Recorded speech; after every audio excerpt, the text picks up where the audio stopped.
Hello friends, নানান ব্যঞ্জনে তোমাদের সকলকে স্বাগত জানাচ্ছি। আজ চিংড়ি মাছ রান্না করব। তো এখানে দেখো চিংড়ি মাছগুলোকে এখন বেছে নেব। তো বেছে নিয়ে এখন দেখো মাছগুলোকে আমি ভেজে নিচ্ছি।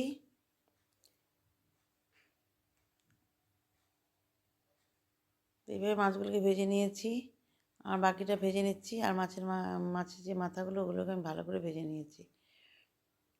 আর এখানে দেখো কড়াইতে একটু তেল দিয়ে এর মধ্যে জিরা ফোড়ন দিয়ে নিলাম।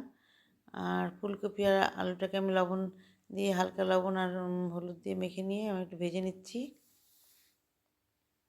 তো এগুলোকে একটু লাল লাল করে ভেজে নেব। দেখো এগুলো ভাজা হয়ে গেছে, আমার কড়াইটা ওইদিকে পুড়ে গেছে। এখন এর মধ্যে আমি তেজপাতা আর দারচিনি দিয়ে দিলাম। আর এখন পেঁয়াজ দিয়ে দিলাম।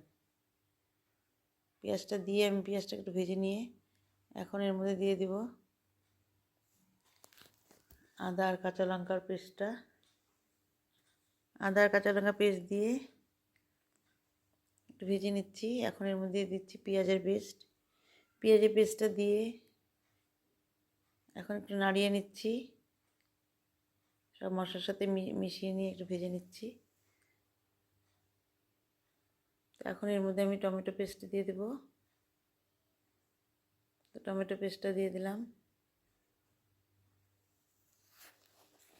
দিয়ে আবার ভালো করে মিশিয়ে নিচ্ছি।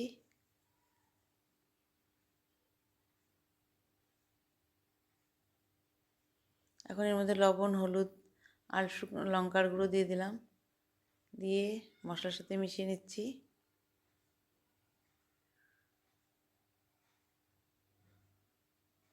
তো এইভাবে ভালো করে মিশিয়ে নিয়ে এখন এর মধ্যে ধনে গুঁড়ো আর জিরে গুঁড়ো দিয়ে দিলাম, দিয়ে ভালো করে মিশিয়ে নিচ্ছি। আর মশলাটাকে ভালো করে ভেজে নিচ্ছি।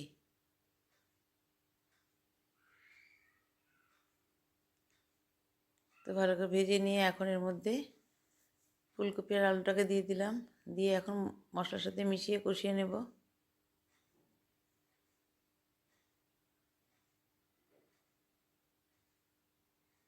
এভাবে ভালো করে কষিয়ে নিয়ে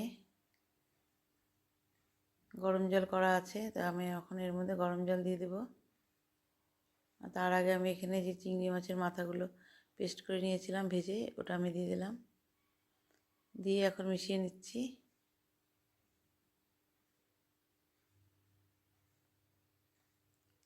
এইভাবে কষিয়ে নিয়ে এখন এর মধ্যে গরম জল দিয়ে দেব।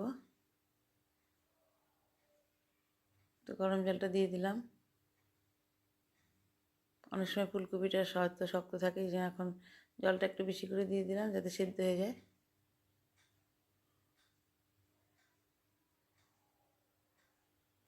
দেখো ঝোলটা এখন ফুটে উঠছে, এখন এর মধ্যে মাছগুলোকে সব দিয়ে দিলাম।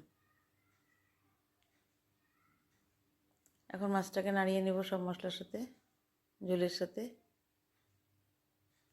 এইভাবে কিছুক্ষণ ফুটিয়ে নিয়ে তারপর আমি নামিয়ে নেব। তো বন্ধুরা, নতুন বন্ধুরা তোমরা যদি দেখে থাকো তাহলে প্লিজ একটু কমেন্টস করে পাশে আসবে। আর পুরনো বন্ধুরা তোমরা আমার পাশে থেকো। এভাবে আমার চিংড়ি মাছ ফুলকপি আলু দিয়ে রান্নাটা হয়ে গেল। আর বন্ধুরা তোমরা যেন সবাই ভালো থাকো, সুস্থ থাকো এই কামনা করছি। আর আমার পাশে থেকো।